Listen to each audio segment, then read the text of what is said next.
get into it.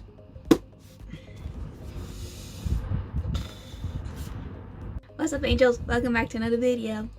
This week we're on week 3 of Well Seasons, and my heart, I'm just gonna tell you right now, the amount my heart was glowing, it could light up all the walls on the panels. So if you want to hear me talk about it and keep this smile on my face the entire time, let's go. Yeah, I just right, I need to stop my makeup, otherwise I'm just gonna keep talking about it and then I won't actually do my makeup, and I need to. Not that I have anywhere to go, I'm actually gonna go sit on my couch and probably watch WandaVision. I need food, so. But we're going with it. So book 3 follows Miss Lola Castle and Mr. Oliver Law. Oliver is the cute, hot Australian one. And this one, Lola and Oliver are very much friends to lovers. That's what this book is. So in this one we see Lola and Oliver's relationship go from friendship, it's basically like denial friendship, like they just, yeah, to them actually realizing, no, I do love you. Every time I put this blush on, I always look like I'm a clown. I mean, I'm not. I mean, it's really great like with blush, but I'm just saying, like, every time I put it on, I'm like, huh, oh well. With Lola and Oliver and their backstory. Again, I'm gonna try and not get spoilers in this as much as I can, but I'm sorry if I do. So Lola and Oliver, right? In Vegas, when they all met, while their friends were defiling hotel rooms and each other, Lola and Oliver didn't. They instead, because obviously they didn't have, like, you know, they couldn't go back to their rooms, respectively. Lola and Oliver, they just went for a walk along the strip and, you know, just talked and talked and talked. Oliver, being Australian, when he's drunk, his accent comes out a lot more. So they just talked and talked and realized how much they actually had in common with each other. You know, Lola, she is she's a comic book designer. That's what she went to school to do. Oliver is a comic book nerd. They're both nerds together, which is adorable, really. And what Lola didn't realize, and it's like, at that point, you're like, yeah, you just met some guys in the bar, you're not exactly gonna talk about your lives, are you? Oliver is actually opening his comic book store in San Diego, where they all live, and Lola didn't know this.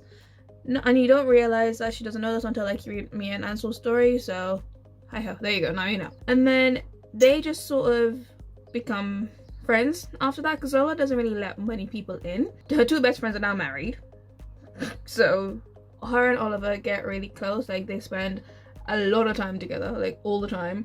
They, you know, they're each other's sounding boards, they're each other's brick walls. They're basically, you know, a safety zone for each other. Now, when you read the book, you realize that everybody can tell that they're into each other, and everybody knows that Oliver's basically in love with Lola, and always has been. As Lola describes it, Lola's completely oblivious to anything like this. I mean, that's just how Lola is. So throughout the book, it's basically them realizing this, and Lola actually realizing, no, I kind of have feelings for him.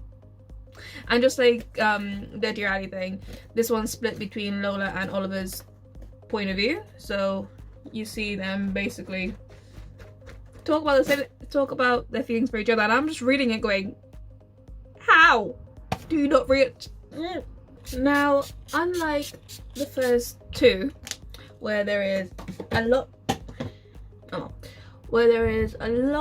of writing and a lot of sex, there isn't a lot in this one. And this is what I like about these books, that they're all individual and specific to each couple.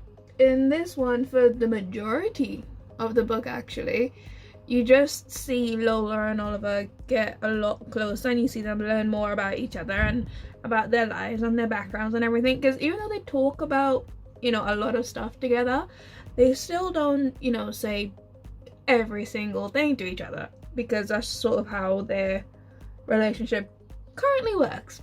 Oliver always knew he wanted Lola. He always knew he liked her, but he always thought, just because, you know, of the way their friendship currently is, that she never reciprocated any of the feelings. And she did, she just, you know, chose to ignore them because it's Lola. Lola does that. So in this, for the majority of it, it's just pure happy goodness. It's actually just looking and going, you two are the cutest couple ever, because honestly, the amount I smiled reading this one, I just couldn't. It was just so sweet. The way how they've written it from Oliver's point of view, you see how much he just adores and appreciates Lola for every single thing that she is. Like, from the way her ponytail swings, to the way she laughs, to the way she turns into a proper badass when she wants something that she really cares about. You see how much she appreciates her, and it's just like the sweetest thing to watch, or read rather, I should say. Why does my nose look like that? So before I actually bought the books, I read like some of the reviews on it and watched some of the reviews on like YouTube and stuff, because obviously when I discovered Christina Lauren, I didn't know. I was just, you know, I follow people on Book Talk and on Instagram and stuff who recommended it, so I read and watched some of the reviews. Basically what quite a few people had said was that Lola and Oliver's story is by far the most realistic of all four of them, and I would agree with that. I would agree with that purely on the basis of it's not Harlow and Finn, it's not Mia and Ansel, it's not even, actually that's a lie, we'll get on to London and Luke, because I'm reading London and Luke's one. The other two, so Harlow, Mia, Finn and Ansel, their stories aren't as realistic. I mean, yeah, they can happen. It'd be the very odd few that does happen to, but it ain't gonna happen to much people, right? Lola and Oliver, on the other hand, are very much realistic. They were strangers that met and then ended up becoming best friends, and then eventually realized that there was more there with each other and decided to follow it through, going through the rocky parts of what that brings. Because I don't know about you, but I'm never gonna ruin a friendship with my best friends with that, because it's one of those things where like it's really rocky, well, not really rocky, but it's a tricky thing to navigate, and if you mess up, well, because even in the book, Lola and Oliver do have this conversation internally with themselves where they're like, we don't have the luxury of messing up because our best friends are literally married to each other, so they don't have the luxury of doing that when they all met in the exact same way. And for that reason, Harlow and Finn is still my favorite. Gonna put that out there. Harlow and Finn, still my favorite couple of all of them, right? Of all four of them, Harlow and still, they are more, Lola and Oliver are more realistic. And I need to make a wish, hold on. Cool. Right. And that I really appreciated with this, because yeah, you can say, me saying that all the books are different is one thing, but then when you read it, like, yeah, between Mia and Harlow's story, you can see some similarities. Yeah, sure. But they took you for a complete curveball with Harlow and with Lola and Oliver. Like, there's no way there's much sexy time. None. Although I will say this, when they do get to the sexy time, you're like, bow chicka bow wow. Like when they get, like, there is a scene that they wrote, and it's like they're in the shower together, and he like turns her around, and it's just like the one and the two, and I'm like, oh, so we're here. Oh, this is where we are. Okay, you do your thing. You do your thing. I would just let you do. I ain't even go and judge. I'm happy for you. Do your thing. And the other thing I really like with these ladies and the books that they've written is all the female characters, they don't need to be saved by the guys. They don't need the guys to complete them. They do it themselves. It is not that they need them, the guys, that is. They do it because they want them. Like, Harlow and Finn want each other. Like, they're each other's person. Me and Ansel learned to love each other, and they were literally, they're the love of each other's life. Harlow and Lola and Oliver, they're best friends, and they choose to do it. And we'll get on to London and Luke in a bit, because London and Luke, I'm reading that one and I have some strong thoughts and opinions right now, and I'm like, ooh. The other thing that I really like with Lola and Oliver is, and again, sticking with the whole realistic theme here, Lola is learning how to balance an incredibly busy work life with a completely and entirely consuming love life. Lola isn't really very much a relationship type of person based on her previous experiences. And then she meets Oliver, who's probably one of the sweetest, most kind and respectful guys, and freaky guys that she's ever met in her entire life, and he happens to also be one of her closest friends. And essentially one of her best friends, right? She's trying so hard to figure that out that she doesn't know how to.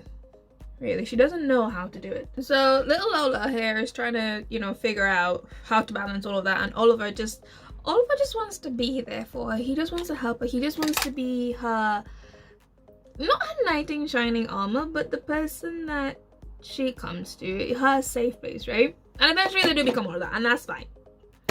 The one issue, right, no, not the issue. I'm gonna tell you the sweet part first, right? Because even though, so I just picked my nose. So even though for the majority of this book, you ain't got no sexy time as much as you have in the other two, with Lola and Oliver, right? And I think right off the bat, from like the first or second chapter, there were things where I was like, I want that to be me. I want it to be me. Basically, like they were at Fred's where they always hang out, and being all drunk, they said something, and Lola being in her drunken state, she said to him like, "You never leave me," and like she was literally in a drunken state pointing at him, going, "You never gonna leave me," and he just like bent and like playfully bit the top of her finger, and I was like, okay, like I know it's really minimal and it's really minuscule. But, and I was like, what? Like, why you do that to me for? Why? And just the way he cares about her, the way he just listens to her talk about the things that, I'm sorry if you hear a wind, because there's basically a windstorm outside, I don't know. The way Oliver pays attention to her, the way he cares and gets so protective of her, is just... it's what dreams are made of. This is what dreams are made of. Oh, Lizzie McGuire days. And here's the thing. Even though they are best friends and Lola will always go to him for advice on everything, they're also brutally honest with each other. Which Lola really appreciates and she adores about Oliver. The fact that he will always be honest with her. And he will never be afraid to tell her. Because she will send him all the time, like, you know, panels from her comic book, things that she's working on. She knows that she could always count on him, and she's just so scared to ruin a really good friendship that eventually at one point, when everything gets really, really busy for her, she panics. And at this point when they're together, she panics and she's like, I think we need a break. And poor Oliver, his heart just sinks out of his stomach, and he's like, you're full of shit right now. Because in his head, he's like, no, like, if you're really busy and I'm not gonna be able to see you for like, you know, days on end, that's fine, just tell me and we'll figure something out. Because he understands how important this is for her.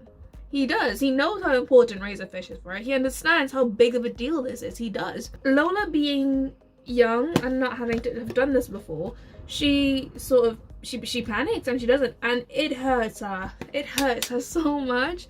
And she goes back into her safe space, which is just throwing herself into work, when all she wants to do is just call Oliver and just be like, I'm sorry, I don't know what I'm doing. And again, with their story being different, how they deal with their situation is again different to how the other two did. And I ain't gonna lie to you, my heart again, this is how you know, this is how I knew it was much more realistic. The part that broke my heart, and when I say my heart broke, I mean it's TikTok of me losing my shit. My heart broke. Yep. Yeah, it's broken.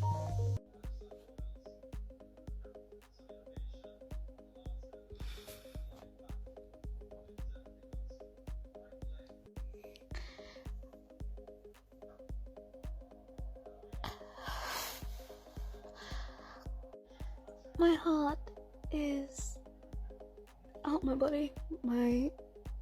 Yeah, it just fell out my ass. Ladies, what? Christina, Lauren, what are you doing to me? I genuinely feel like I'm gonna cry right now. What the fuck? What? Lola and Oliver, you had to do it with them? Really?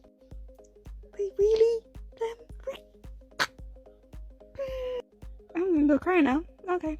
And why I say this broke my heart is because when you read it and you realize what happens and why it's happening, and is it flipping snowing? England? What? When you realize why the heartbreaking, and this heartbreaking part came way too close to the end for me, okay? So Miss Christina, Miss Lauren, no. It broke my heart. This one really, it hit home, this one, because I had something similar to that in one of my heartbreaks, and I know many people who had very similar things when they had their heartbreak moments in real life. Reading it, I'm like, I'm hoping, I'm praying that because it's a book, it's gonna have a happy ending and it's gonna work out, it's gonna be fine. And because it's not reality, it'll be fine. It'll have a happy ending. Because you know how that works out in real life. Like you just know that it could either end in happiness or it could not. And in my heart was beating louder than an entire drum procession.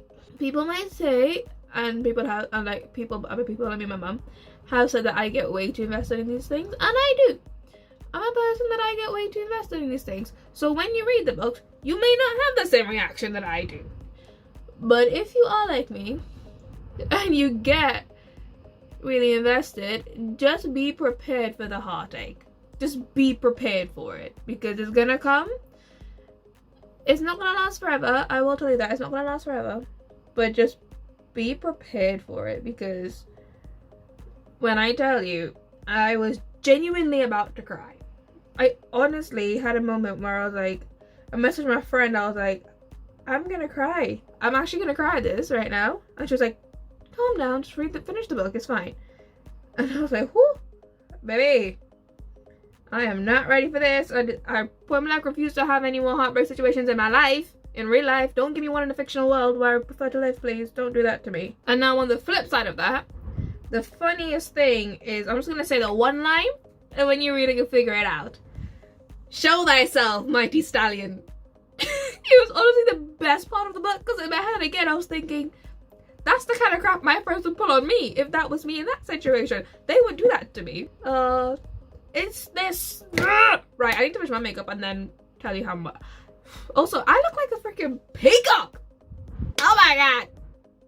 Like, bro. I do be surprised at myself sometimes, you know. Like, damn. Alright, now that I've put on half of accessorize, let's go. So, I'm gonna repeat the same things I've pretty much said, I'm sure, for all the other two. And I will say for London and Luke as well when we get to Wicked Sexy Liar, because, oh my god. So far, I'm like, damn. Bullshit then. But if you are a Friends to Lovers trope fan, you're gonna love this, because this is the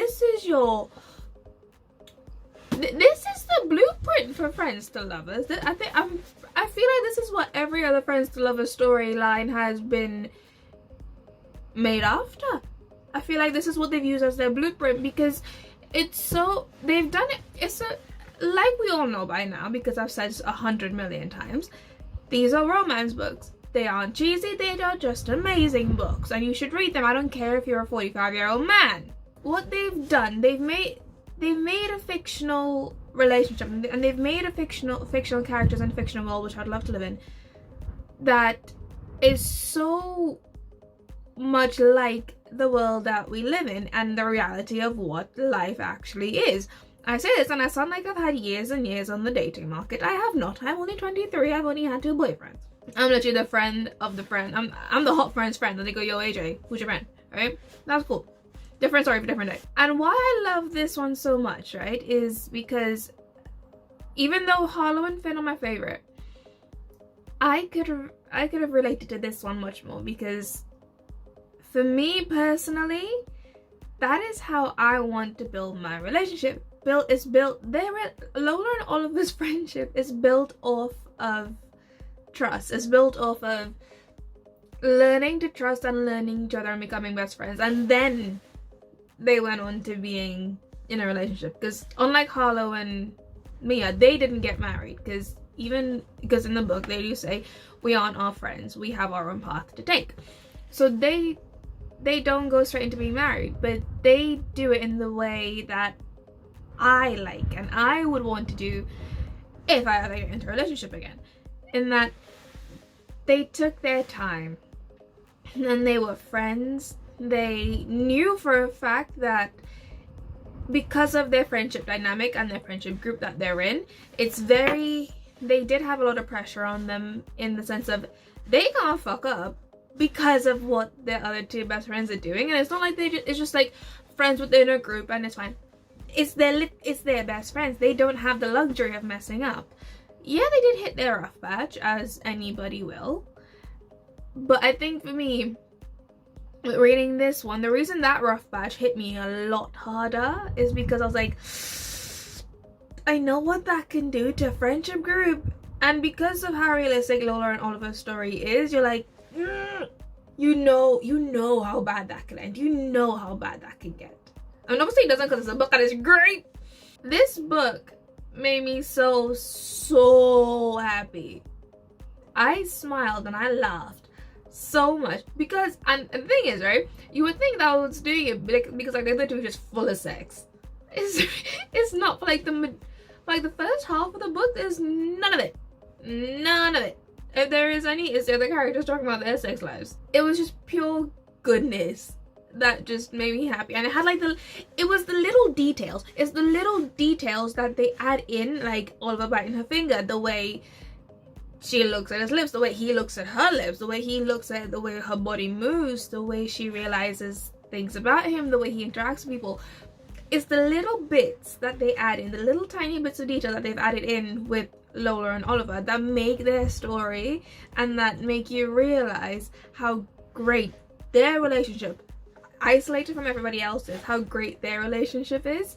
And the only reason this one isn't my favorite, so because I'm already on London and Luke's story, so the only reason this one isn't my favorite is just purely for the fact of I relate more to Hollow. Finn is so definitely my type. And I'd rather live in a fictional world where I can have Hollow and Finn's relationship. You know? It's the only reason. Purely because for me in my own head and living in a fictional world, I prefer Finn and Hollow's story. And I like it. And it's just, I've had so many daydreams. That aside, my second favorite would be Lola and Oliver, because they're just so sweet. And you see when they have their moment, Oliver is just there. He doesn't push her. He doesn't, he will let her come to him. Lola's very careful with who she lets into her life. She's very careful about who she lets know certain things, and they don't push each other. They don't push and say, well, you're my friend, why don't you talk? Like, they don't push. They just, when they let each other come to each other, like when Oliver is finding out about her life growing up, he doesn't bring it up to her. Only when she mentions it that they actually have the conversation. And blesses her, Oliver is just trying his best to be there for Lola, and it's just sweet. And again, the other thing I will say about this is read the books in goddamn order. Because if you read this one before you read any of the other two, you're gonna ruin their relationship. You're gonna ruin that story for yourself. So without further ado, I don't think there's anything else for me to say on this besides it is amazing. This one is by far the most realistic of all four of them. So if you want a realistic story, oh, that actually made me jump. So, if you want a much more realistic story that you can read and you can see yourself in, go for this one, because you will smile and smile for out of pure happiness up until about the line I just read. Up until about this much of the book, you'll just be smiling out of pure happiness and pure. Yeah, when I say my heart genuinely glowed, this is a smile I just had on my face the entire time. These ladies, I don't understand. I genuinely cannot recommend these books enough. And these books are just amazing. And I know people are gonna think you're just weird because it's just a book, but in the year that is coronavirus, and that is just me and my life, books have been an amazing escape from the reality of what it is. And if you're a book lover like me, you know the feeling. I'm gonna get the reading depression this weekend. So when you see the other video go up, I would be in my depression slump because the books would have been finished. So I'm gonna stop rambling on about my love. Oh my god. For Mr. Oliver Law and Miss Lola Castle. And I look like a peacock and I am so in love with my face right now. I feel like I'm about to go. Anyway. But my lovelies, my angels, this is my makeup. I hope you liked it. I hope you enjoyed my video. Please remember to like, share it to everybody, to your grandma, your auntie, your uncle, your nanny, your cat, your dog, your sister, the baby that's still in your sister's belly, to the sweet old guy that lives downstairs. So share it to everybody. And there is a subscribe button, I believe, on this side of the screen. If you can, click that for me, that'd be great. It might be on this side too. And you can hit me up on like Instagram and on my TikTok. And on my TikTok you will get live updates. You'll get live updates of me going insane over books. That's all the random stuff. But yeah, I hope you enjoyed it. Let me know in the comments if you did or didn't either way. And I will see you in the next one. Thank you for watching. Bye, angels.